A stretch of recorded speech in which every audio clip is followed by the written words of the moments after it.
Good morning. I am Dave Jelliff, and I serve on the board of DuPage Unitarian Universalist Church. I welcome everyone to our service this morning and welcome visitors to our open and inclusive community of faith. As Unitarian Universalists, we hold that there are many spiritual paths to truth and meaning, and we support one another as we each explore these paths. I would like to especially welcome our guests and welcome again those who have visited us before. Visitors, it is the custom of our congregation to invite you to stand and give your name and where you are from if you feel comfortable doing so. Are there any visitors who would like to introduce themselves?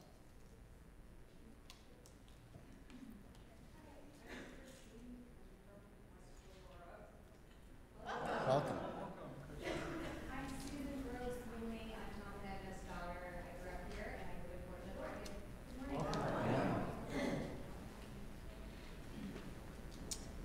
Welcome to everyone visiting today.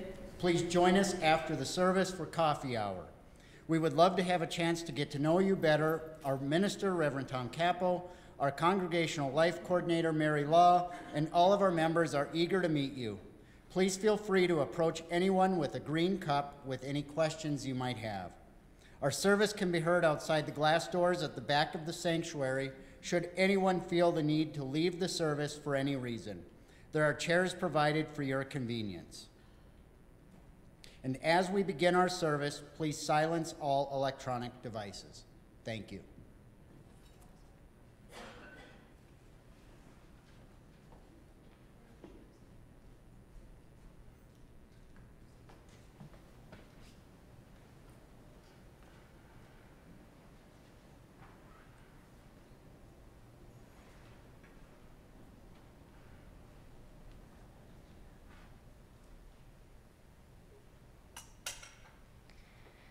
We light our chalice this morning for justice, equity, and compassion in human relations.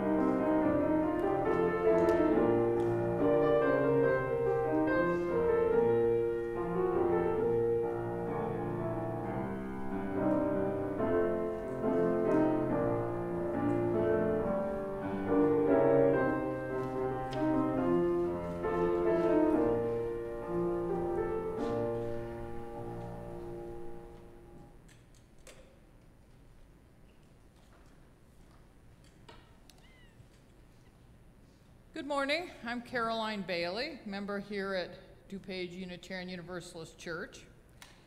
Today's service has been planned and is being conducted by a group of individuals who attended the fall retreat held by the DuPage Unitarian Universalist Church last October. These retreats have been held for over 40 years and are intended to be a time of self-reflection as well as an opportunity to get to know each other better over a period of several days. Imagine about two dozen of us heading west on a Friday afternoon in late October to a beautiful, peaceful setting in Princeton, Illinois, with farms, wooded land, and fall color all around. We are able to escape from our everyday lives, sometimes even to the extent of not using our cell phones. There we stay and relax until Sunday, when we conclude our time together with a group-centered Sunday service and a final meal together. The weekend consists both of structured and unstructured times. During our structured activities, participants, as they are comfortable doing so, respond to questions on our theme for the weekend. The questions are prepared to encourage introspection. Stimulated by the questions, we have time for private journaling, small group discussions, and one-on-one sharing of life stories. During the less structured times, we might enjoy a drumming session or playing of other instruments. And since we always order perfect fall weather, we usually take a walk in the woods, either solo or together, on Saturday afternoon before dinner. On Saturday evening, we enjoy socializing, playing games, and singing around a campfire. Typically, the retreat leaders select a book that provides a focus for the retreat. This year, the book was Cultivating Empathy, the Worth and Dignity of Every Person Without Exception. The author, Nathan C. Walker, is a UU minister who is a consultant now on issues of religion in public life. In November of 2016, Cultivating Empathy was chosen as a top book for post-election detox. It presents a series of essays about Walker's own wrestling with personal and cultural conflicts and his commitment to stop otherizing, which occurs, in his words, when we either demonize people or romanticize them. Retreat participants learned about Walker's remedy, which is to employ something called the moral imagination as an everyday spiritual practice. We discussed Nate Walker's work in trying to find connection with skinheads, murderers, homophobic preachers, Monsanto executives, and privileged one-percenters. And through this, we learned a creative and compassionate way to develop our own empathetic responses. In today's service, we hope to give you a snapshot of our retreat activities and what we learned about our moral imaginations.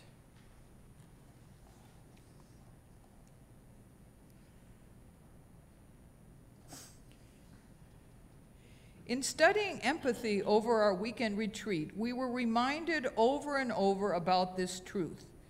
Sometimes giving or showing empathy requires us to look at circumstances in a new way, to come at it from a different angle, to use our imaginations and think outside the box. We learned in the retreat that this process could be referred to as using the moral imagination. And when we returned home after the weekend, many of us found ourselves using the moral imagination time and again in our interactions with others, and even in traffic jams or watching politics on TV. In the book, Cultivating Empathy, the Reverend Nate Walker offers a definition of moral imagination, which is from the University of Kansas School of Medicine. Moral imagination is the ability to anticipate or project oneself into the middle of a moral conflict or a dilemma and understand all the points of view. As we do at the retreat, we're asking you to compile some thoughts in your mind about entering and leaving this Sunday service. As you enter into worship today, you might ask yourself, what do I hope to get out of this brief but precious hour together? What do I want to learn about empathy, about the moral imagination?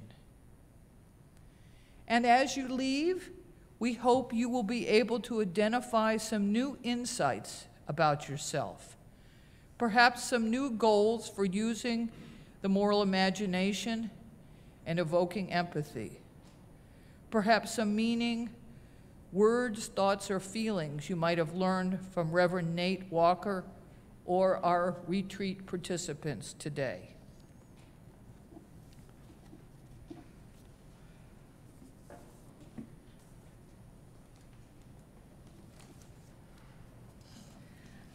I invite you to stand as you are able in body and spirit and say with me the mission statement of this congregation. The words will be projected. Please remain standing for our first hymn. We gather as an inclusive community to grow in character, mind, and spirit, and to transform the world toward fairness and love and compassion. Please join us in singing hymn number 123, Spirit of Life, in the gray hymnal. We will sing this through 2 times. The words will be projected.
also, who is at home with recovering from the flu this morning. So,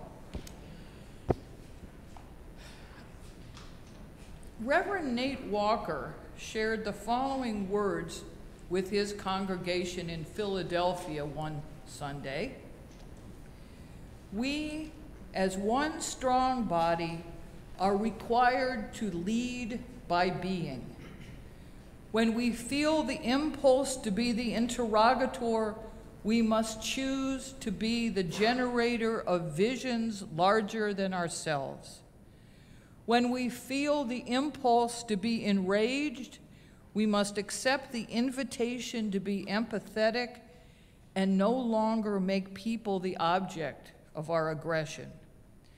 When we feel the impulse to be furious, let us dare to be curious.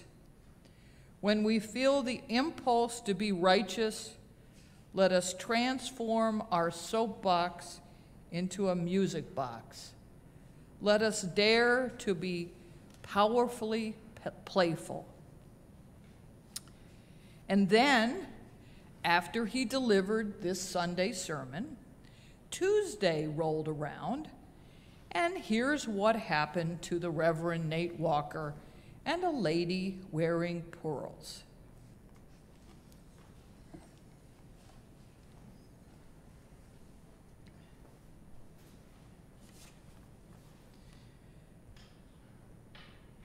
Good morning. My name is Pat Lickman, actually Caroline Bailey. I'm pleased to introduce the Reverend Nate Walker, a Unitarian Universalist minister who wrote the book, Cultivating Empathy. Nate's book was chosen by the DuPage Unitarian Universalist congregation as the basis for discussions at their 2017 Fall Weekend Retreat. The book begins with a story of something that Reverend Nate Walker experienced, and the participants from the retreat will act it out for you. It all began when Nate and his partner Vikram arrive to attend a lecture. Vikram, what's up? Hi, Good to Nate. see you. I'm really looking forward to this lecture. Do you know anything about the speaker? A little. I've heard he's a really good speaker, so I'm looking forward to it too. I'm glad you could get here early today. With the open seating, it's good to get here early so we can grab a good seat. I think getting here an hour and a half early was the right thing to do. I'm going to just put my coat down here. I have to go to the restroom. Okay. Oh, Vikram. Mayor Bloomberg just evicted the Wall Street protesters. This is terrible. What about their First Amendment rights? What about the right to assemble and to petition? Man, I've got to read about this. Oh, well, you go ahead. I'll be right back. Okay, I'll watch your coat.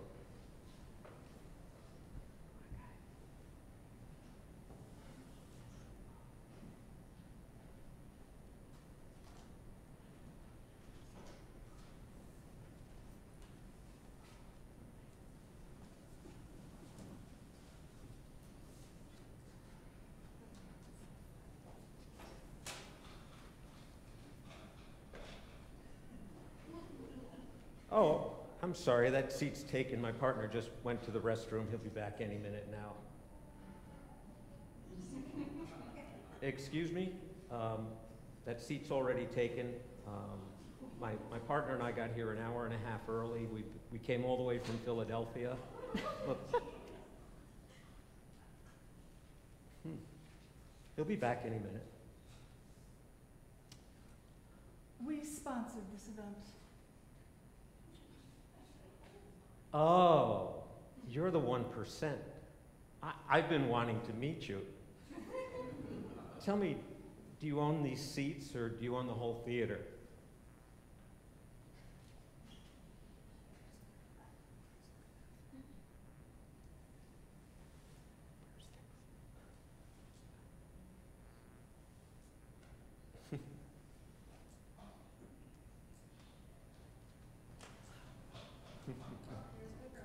Here's Vikram.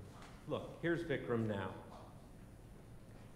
Vikram, she's a 1%er. She thinks she owns this place. Where's my coat? Well, you must be somebody pretty important. Are you famous? I bet you're famous. If you're not famous, maybe I can help you to be.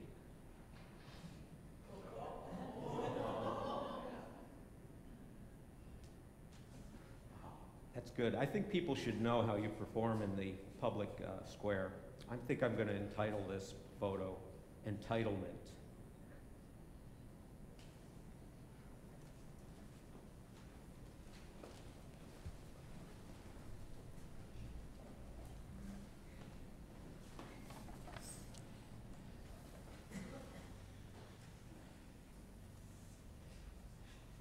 As you listen to this next musical meditation, please take a minute to consider how you might have reacted or responded in the situation of the lady with the pearls.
hearts with me.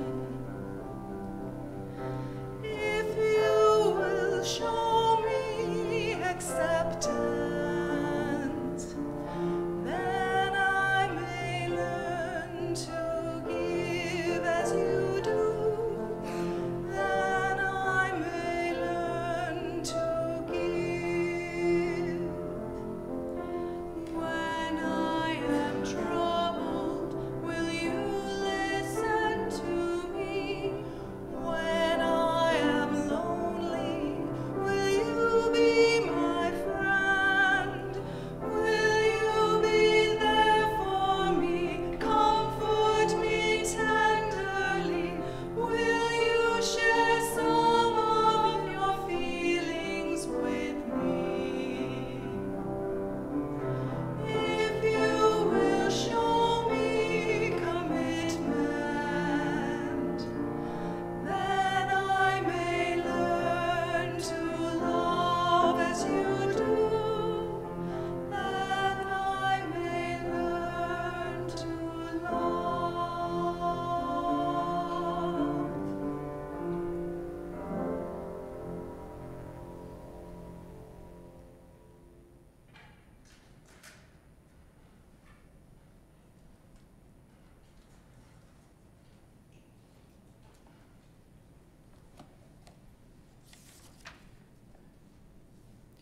When you came in, you should have received an index card and something to write with from the usher.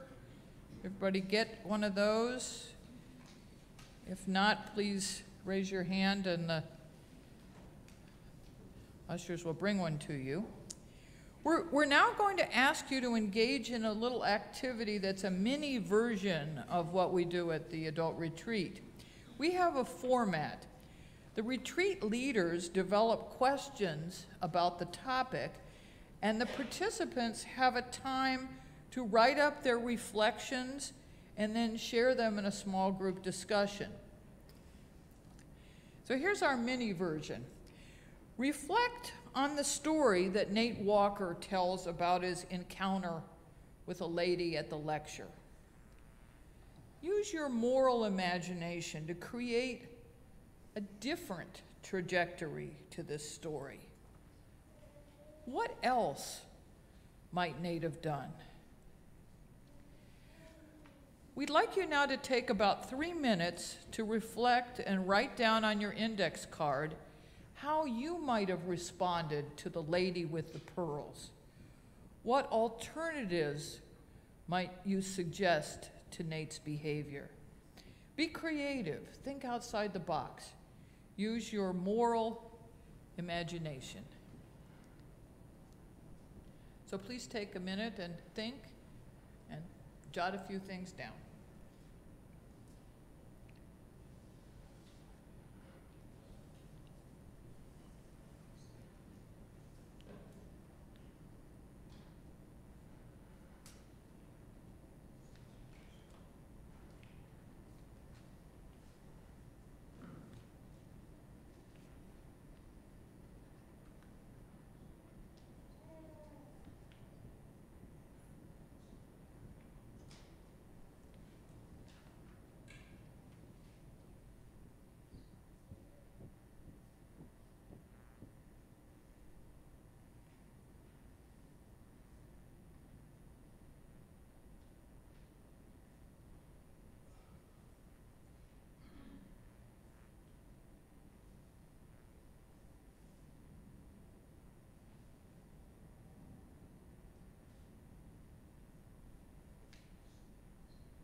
We'd now like you to find a person near you.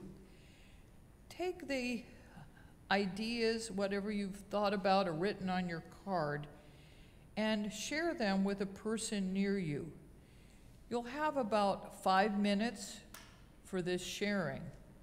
So we'll let you know when you're about at the halfway mark, at 2.5 minutes, in which you can wrap up your sharing.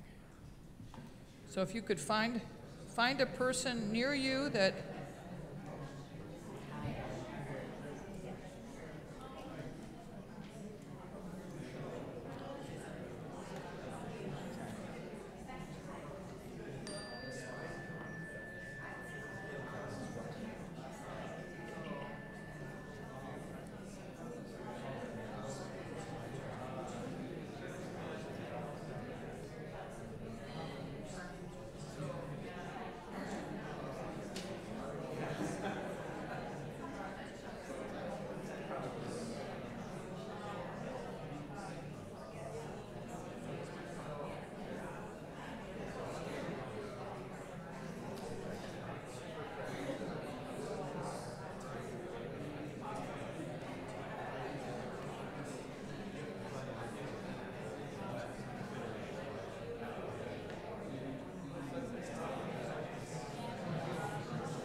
you're approaching your 2-minute warning to make sure both parties have a chance to share.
Following his incident with the lady, Nate Walker engaged in a lot of introspection.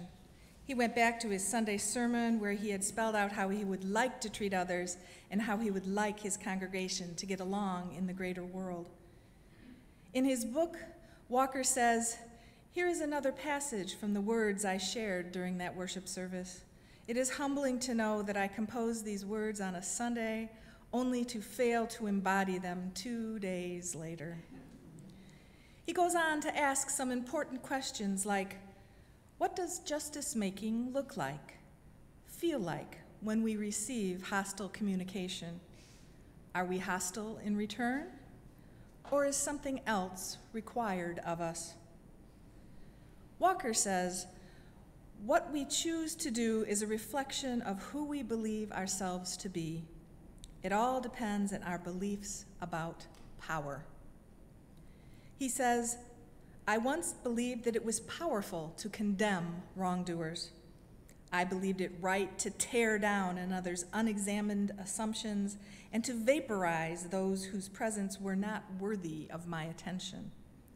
I believed that others were the cause of my aggression. Others were to blame for my feelings of despair, disappointment, and righteous indignation. Rather than anger serving as a signal that something was wrong, anger became the solution to all my problems. It felt good to fuel the addiction of righteousness. I was doing justice. I was doing justice, all the while being an ass. Walker refers to Thich Nhat Hanh, a Zen Buddhist, who once said, I came to set the prisoner free only to realize the prisoner was me.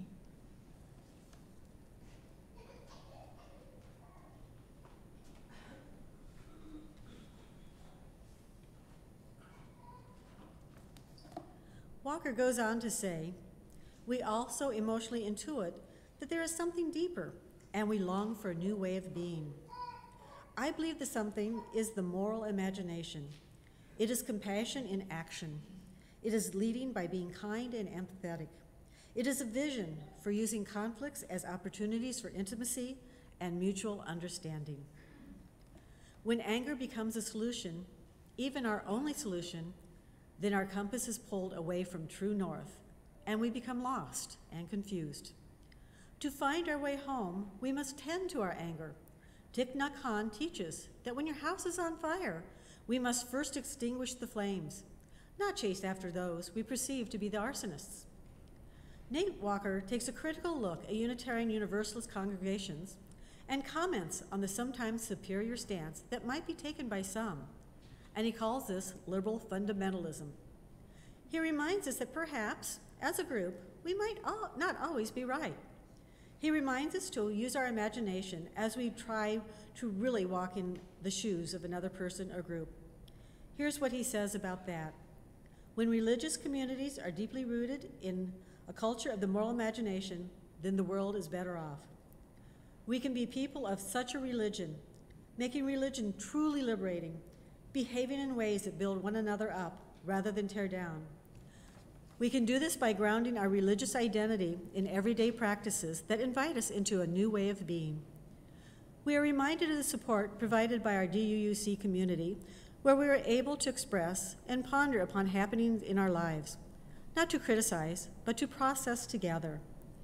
As we meet in church committees, on the board, in affinity groups, in chalice circles, covenant groups, or circle suppers, and for other purposes, we have the opportunity to share with others some ways we have been able to use the moral imagination, and sometimes share situations where, in retrospect, we find we could have, or should have, but didn't.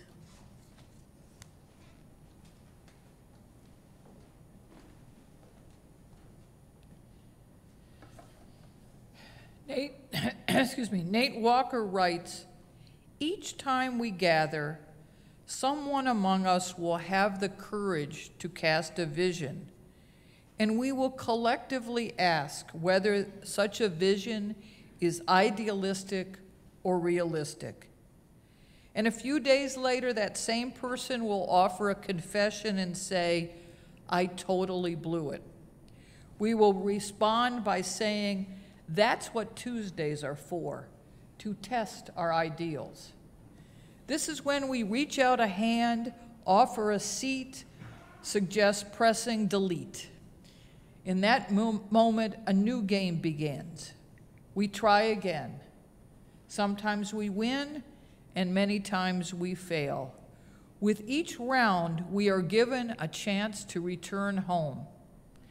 We return to our religious home to meet people who inspire us, to restore our moral imagination, and who also remind us to take out the trash.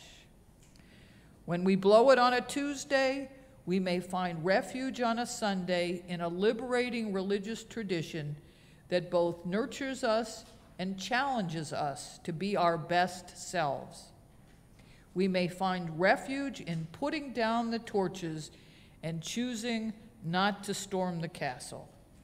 We may even have the courage to stop chasing the people we think of as arsonists and choose not to fuel the fire, even the one we consciously or subconsciously help to create.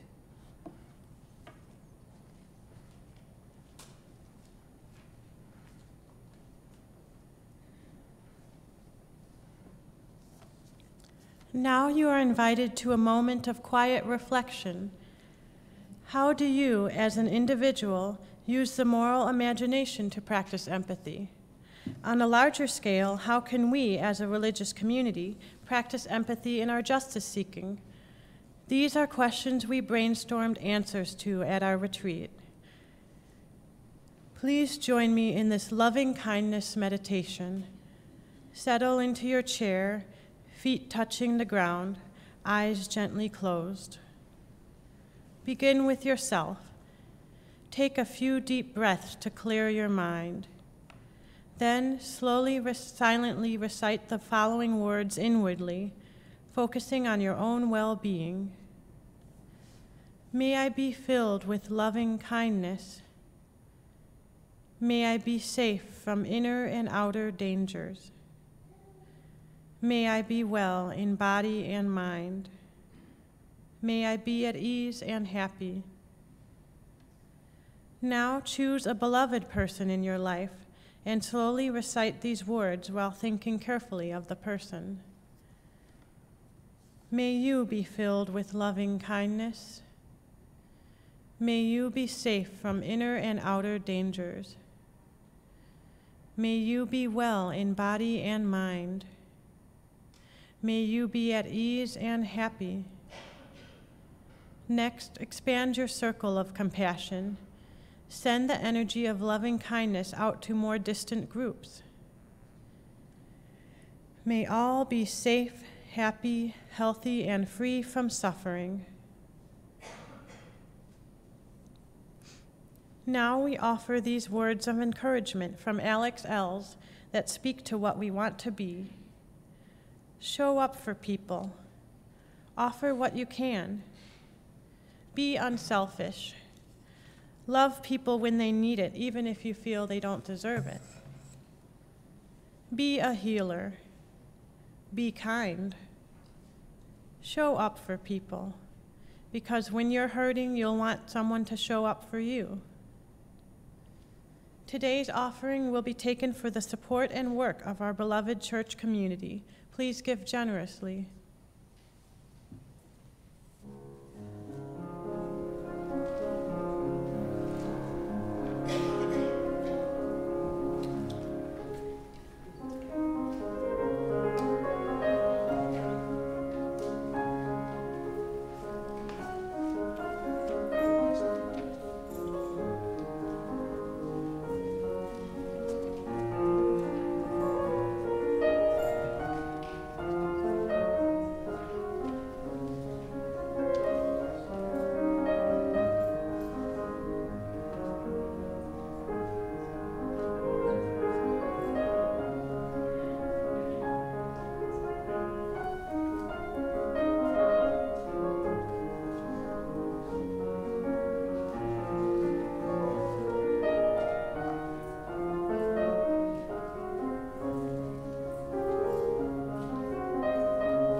The Reverend Nate Walker admits his own failures when he says, "The truth is, my impulses do not always spring from kindness.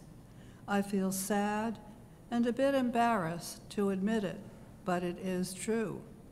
I do not like that part of myself. I do not want to be known for humiliating people. I regret the way I treated the woman in pearls." He goes on to admit that the minute he sees something he considers an injustice, he pounces on it. He says, "I cast myself in the role of the righteous one. I have long since mastered this role. I rehearse it when watching the political pundit, when reading the flaming blog. It is the same old game in which success is built upon demeaning others rather than making meaning of our lives." Regarding the lady with the pearls, Walker asks, "How could I have made meaning in this situation? What were my options? To just give her the seat? To quietly sit by and smile nice and talk pretty? I am curious about what others would have done in this struggle." Walker raises some good questions we might want to remember to ask ourselves when facing a moral dilemma or a difficult interaction.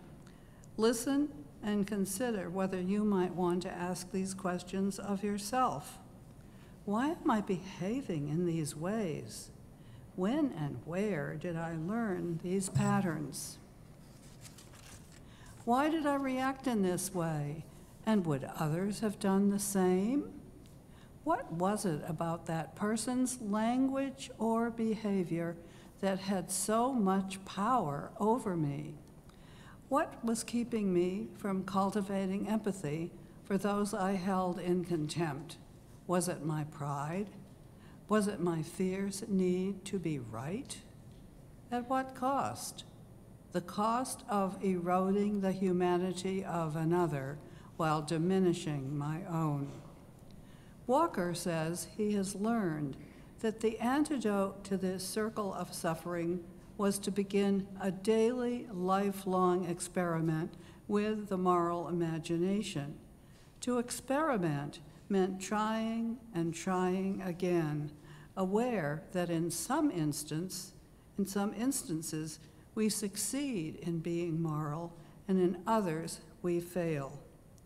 Imagination meant intentionally envisioning something that is not apparent. Walker admits it became a real challenge to try to manifest these experiments in his everyday actions.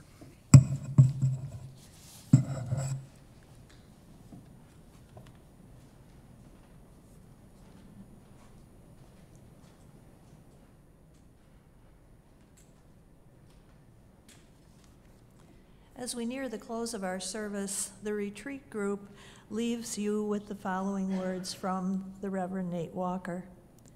"Come, lovers of justice and keepers of the dream.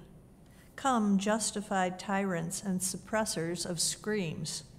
You're all welcome here. None of us are exempt. We all have played all the parts, the peacemaker, the warmonger. They live within. This is why we, as seekers of freedom, are required to make justice not simply a product, but also a process.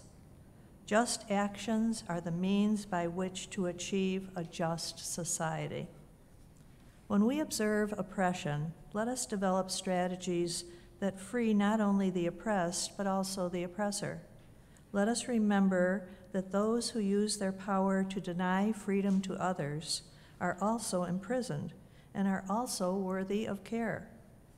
Do not let their unjust actions inspire us to cruelty, or else we will soon become what we have set out against. Here's our challenge.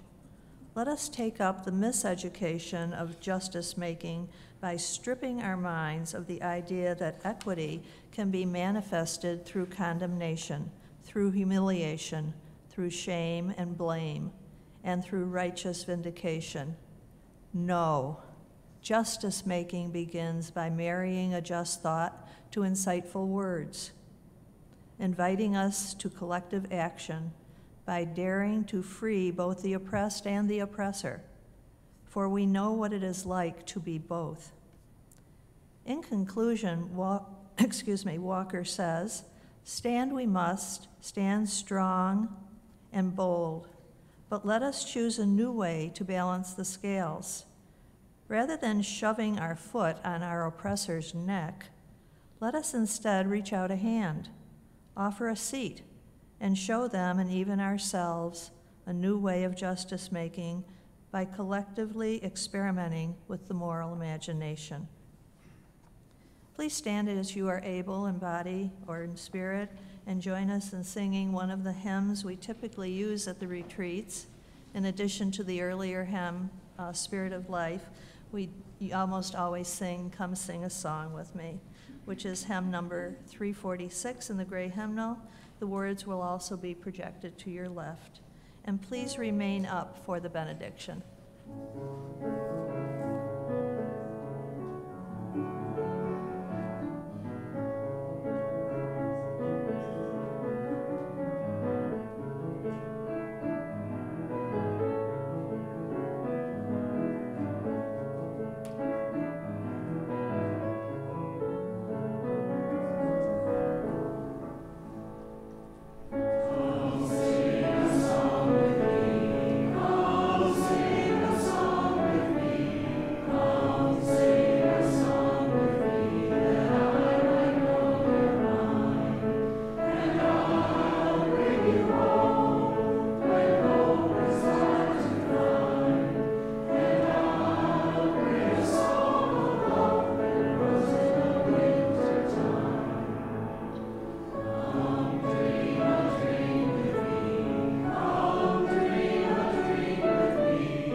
Makes me cry too.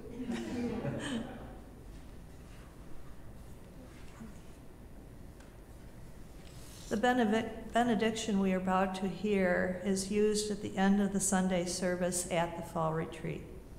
As you listen to the words, consider how you might go out from here with an increased awareness of when and how to use the moral imagination to cultivate more empathy. Now, please join hands.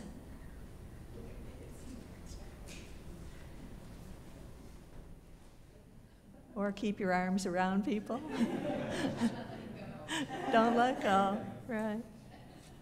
The hand in. Oh, you are? Okay. Ready? The hand in yours belongs to a person whose heart is sometimes tender, whose skin is sometimes thin, whose eyes sometimes fill with tears, whose laughter is a beautiful sound. The hand that you hold belongs to a person who's seeking wholeness and knows that you are doing the same. As you leave here today, may your hearts remain open, may your voices stay strong, and may your hands remain outstretched with empathy. You can let go if you care to.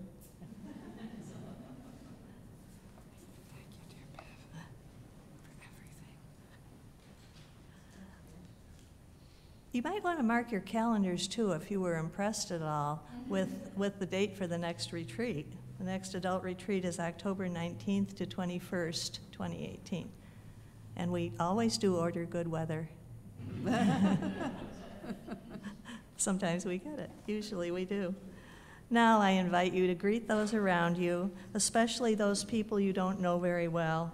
And we invite you on your way out to review and enjoy the posters created by participants at the retreat.